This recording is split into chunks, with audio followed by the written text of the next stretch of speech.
Renungan Pagi, Christ Triumphant atau Kristus yang Menang oleh Ellen G. White, 20 Juni 2025. Mari kita berdoa. Bapa kami yang di sorga, Allah pencipta langit dan bumi, laut dan segala isinya, Allah yang maha besar, maha kuasa, sumber segalanya, yang kami sembah selalu melalui anak-Mu yang tunggal, Yesus Kristus. Terpujilah Yesus, anak Allah yang maha tinggi, yang adalah Tuhan atas hari Sabat. Pada pagi hari ini kami bersyukur boleh bangun dan berbakti, dan sebagaimana membaca dan mendengarkan nasihat firman-Mu, kiranya kami dapat berdiri teguh sebagaimana Hanaya, Misael, dan Asaria saat menghadapi tantangan tentang hari Sabat dan hari Minggu. Beserta kami sepanjang perbaktian ini, kehendak-Mu yang jadi. Ampun kami akan dosa dan salah, karena kami berdoa hanya dalam nama Anak Allah yang tunggal, Yesus Kristus, yang adalah Tuhan dan Juru Selamat kami. Amin. Renungan hari ini akan dibacakan oleh Ibu Sinta Lohonauman. Kepada Ibu Sinta, kami persilahkan. Terima kasih, selamat pagi. Bacaan renungan kita pada pagi ini Jumat 20 Juni 2025 berjudul Dalam Setiap Ujian Allah Selalu Beserta Kita. Ayat inti terdapat dalam Daniel 3 ayat 27. Dan para wakil raja, para penguasa, para bupati, dan para menteri raja datang berkumpul. Mereka melihat bahwa tubuh orang-orang ini tidak mempan oleh api itu, bahwa rambut di kepala mereka tidak hangus. Tiba-tiba wajah raja menjadi pucat karena ketakutan. Ia menatap tajam kepada api yang menyala-nyala dan menoleh kepada para penguasanya.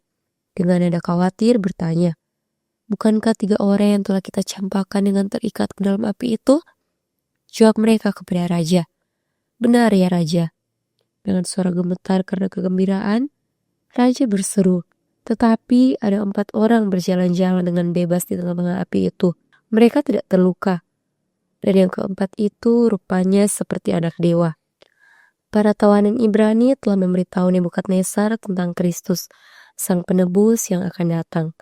Dan dari uraian yang diberikan, raja mengenali rupa orang keempat di dalam tungku api sebagai anak Allah. Sambil bergegas ke tungku api, Nebukadnezar berseru, "Hamba-hamba Allah yang maha tinggi, keluarlah." Dan mereka menurut. Di hadapan orang banyak itu, mereka menunjukkan diri mereka tidak terluka. Bahkan bau api pun tidak ada pada pakaian mereka. Setia dengan tugas, mereka telah kebal terhadap api. Hanya belenggu mereka yang telah terbakar. Ujian akan datang kepada kita semua. Kita tidak tahu berapa banyak yang akan ditempatkan pada posisi khusus di mana kita akan memiliki kesempatan untuk menunjukkan kemuliaan Allah. Kita harus mengingat kehormatan Bapa surgawi kita. Sejarah akan terulang kembali. Di zaman ini, ujian besar akan terjadi pada hal ketaatan pada Sabat. Sabat tandingan ditinggikan. Seperti patung emas besar di dataran Dura, para pemimpin yang mengaku sebagai orang Kristen akan menyerukan kepada dunia untuk menaati Sabat palsu yang telah mereka buat. Semua yang menolak akan ditempatkan di bawah hukum yang menindas. Inilah misteri kejahatan, rancangan lembaga setan yang dilaksanakan oleh manusia durhaka.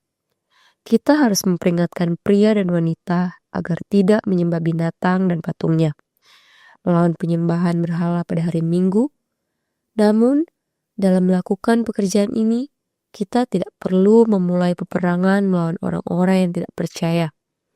Kita hanya perlu menyampaikan firman Tuhan dalam martabat dan kemurniannya yang sejati. Di hadapan pikiran orang-orang yang tidak tahu atau acuh tak acuh terhadap ajaran-ajarannya.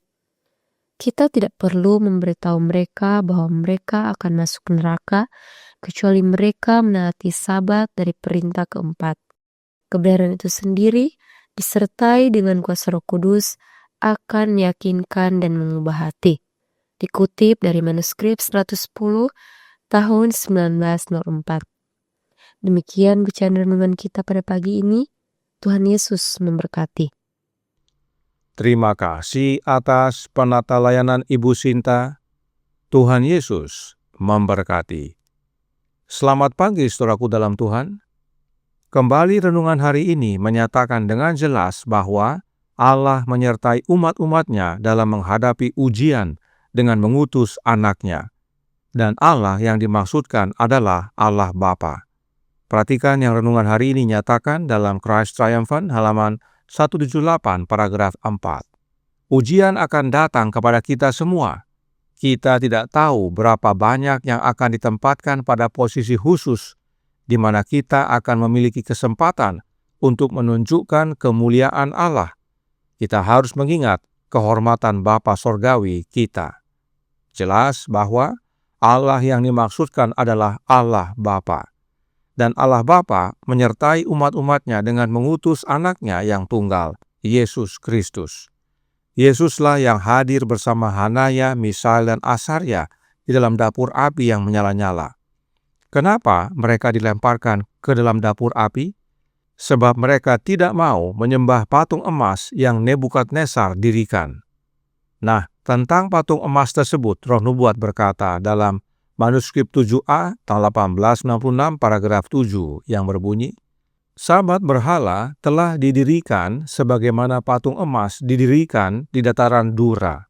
Dan sebagaimana Nebukadnezar, Raja Babel, mengeluarkan dekrit bahwa semua orang yang tidak sujud dan menyembah patung ini harus dibunuh, maka akan dibuat proklamasi bahwa semua orang yang tidak menghormati lembaga hari Minggu akan dihukum dengan penjara dan kematian. Demikianlah Sabat Tuhan diinjak-injak. Pernyataan serupa disampaikan oleh renungan hari ini dalam Christ Triumphant halaman 178 paragraf 5. Sejarah akan berulang kembali. Di zaman ini ujian besar akan terjadi pada hal ketaatan pada Sabat. Sabat tandingan ditinggikan seperti patung emas besar di dataran Dura. Para pemimpin yang mengaku sebagai orang Kristen akan menyerukan kepada dunia untuk menaati Sabat palsu yang telah mereka buat. Semua yang menolak akan ditempatkan di bawah hukum yang menindas. Inilah misteri kejahatan, rancangan lembaga setan yang dilaksanakan oleh manusia durhaka. Sabat palsu adalah lembaga setan, dan barang siapa yang menolak dan tidak menghormatinya pada suatu waktu nanti akan dihukum dengan penjara atau kematian. Tetapi jangan takut, Allah Bapa menyertai kita oleh kehadiran anaknya, sebagaimana Yesus menyertai Hanaya, Misael, dan Asarya. Itu sebabnya Roh Nubuat tambahkan dalam manuskrip 65 tahun 1897 paragraf 8. Sebagaimana Nebukadnezar mendirikan patung emasnya di dataran Dura dan meninggikan dirinya, demikian pula setan meninggikan dirinya pada hari Sabat palsu, yang karenanya ia telah mencuri seragam sorga. Nah, siapakah yang mengubah Sabat yang benar kepada Sabat yang palsu ini? Dan hari apakah Sabat palsu itu? The Great Controversy halaman 448 paragraf 1 menyatakan, Katolik Roma mengakui bahwa perubahan hari Sabat dilakukan oleh gereja mereka, dan menyatakan bahwa orang-orang Protestan oleh memeliharakan hari Minggu mengakui kekuasaan gereja Katolik Roma. Dalam buku The Catholic Catechism of Christian Religion, dalam jawaban kepada pertanyaan mengenai hari yang harus dipelihara menurut hukum keempat, terdapat pernyataan ini. Selama hukum yang lama berlaku, hari Sabtu adalah hari yang dikuduskan, tetapi gereja diperintahkan oleh Yesus Kristus dan dituntun oleh Roh Allah telah menggantikan hari Sabtu kepada hari Minggu. Jadi sekarang kita kuduskan hari pertama, bukan hari ketujuh. Dan sekarang Minggu artinya hari Tuhan. Gereja Katolik Roma berdasarkan catatan sejarah mengakui telah mengubah Sabat hari ketujuh kepada Sabat hari pertama, yaitu hari Minggu. Dan karenanya hari Minggu mereka sebut hari Tuhan. Jadi, yang mengubah adalah Gereja Katolik Roma dan hari Sabat palsu adalah hari Minggu. Nah, siapakah yang disembah pada hari Minggu atau hari Tuhan itu? Kita baca pernyataan berikut ini dalam Advent Review and Sabbath Herald, volume 13, tanggal 16 Desember tahun 1858, halaman 30, paragraf 16. Beberapa mengatakan hari itu diubah oleh Konstantin, tetapi bacalah pernyataan berikut dari Douay Catechism halaman 143. Pertanyaan: apakah hari Minggu itu atau hari Tuhan secara umum? Jawab: ini adalah hari yang dipersembahkan oleh para rasul untuk menghormati Trinitas yang Maha Suci dan untuk mengenang bahwa Kristus bangkit dari kematian pada hari Minggu, mengirimkan Roh Kudus pada hari Minggu, dan oleh karenanya hari Minggu disebut hari Tuhan. Itu juga disebut hari Minggu dari denominasi Romawi kuno, Dies Solis, hari matahari, yang mana hal itu menjadi suci. Sabat palsu, yaitu hari Minggu, diadakan untuk menyembah Trinitas. Lalu, bagaimana dengan sabat yang benar, sabat hari ke-7, hari Sabtu? Siapakah yang disembah pada hari Sabtu? Yohanes 4 ayat 22-23 berkata, "Kamu menyembah apa yang tidak kamu kenal, kami menyembah apa yang kami kenal, sebab keselamatan datang dari bangsa Yahudi." Tetapi saatnya akan datang dan sudah tiba sekarang bahwa penyembah-penyembah benar akan menyembah Bapa dalam roh dan kebenaran, sebab Bapa menghendaki penyembah-penyembah demikian. Orang Yahudi berbakti pada hari Sabat, yaitu hari Sabtu. Dan Yesus berkata, keselamatan datang dari bangsa Yahudi, yaitu datangnya Juru Selamat yang Allah Bapa karuniakan kepada dunia ini, agar barang siapa yang percaya kepada Anaknya tidak binasa, melainkan beroleh hidup yang kekal. Itu sebabnya penyembah yang benar akan menyembah Bapa dalam roh dan kebenaran, sebab dari Bapalah datang keselamatan. Karenanya, Sabat hari ke-7, hari Sabtu, adalah untuk menyembah Allah Bapa. Oleh sebab itu, renungan hari ini berkata, kita harus memperingatkan pria dan wanita agar tidak menyembah binatang dan patungnya, yaitu hari Minggu. Kita harus kabarkan pekabaran malaikat ketiga, agar dunia kembali berbakti pada hari Sabtu, hari Sabat, dan menyembah satu-satunya Allah yang benar, Allah Bapa, karena dari Dialah datang keselamatan. Dan dalam mengabarkannya, renungan hari ini menasihatkan dalam Christ Triumphant, halaman 178, paragraf 6. Namun dalam melakukan pekerjaan ini, kita tidak perlu memulai peperangan melawan orang-orang yang tidak percaya. Kita hanya perlu menyampaikan firman Tuhan dalam martabat dan kemurniannya yang sejati di hadapan pikiran orang-orang yang tidak tahu atau acuh tak acuh terhadap ajaran-ajarannya. Kita tidak perlu memberitahu mereka bahwa mereka akan masuk neraka kecuali mereka menaati Sabat dari perintah keempat. Kebenaran itu sendiri disertai dengan kuasa Roh Kudus akan meyakinkan dan mengubah hati. Ini nasihat yang baik sekali bagi umat-umat gereja Advent atau yang mengaku Advent sejati. Sebab banyak umat Advent suka menakut-nakuti orang. Kalau kamu tidak begini, kamu tidak selamat. Kalau kamu tidak begitu, kamu tidak masuk sorga. Dan sebagainya. Tidak heran banyak orang Advent yang menjadi fanatik atau ekstrim.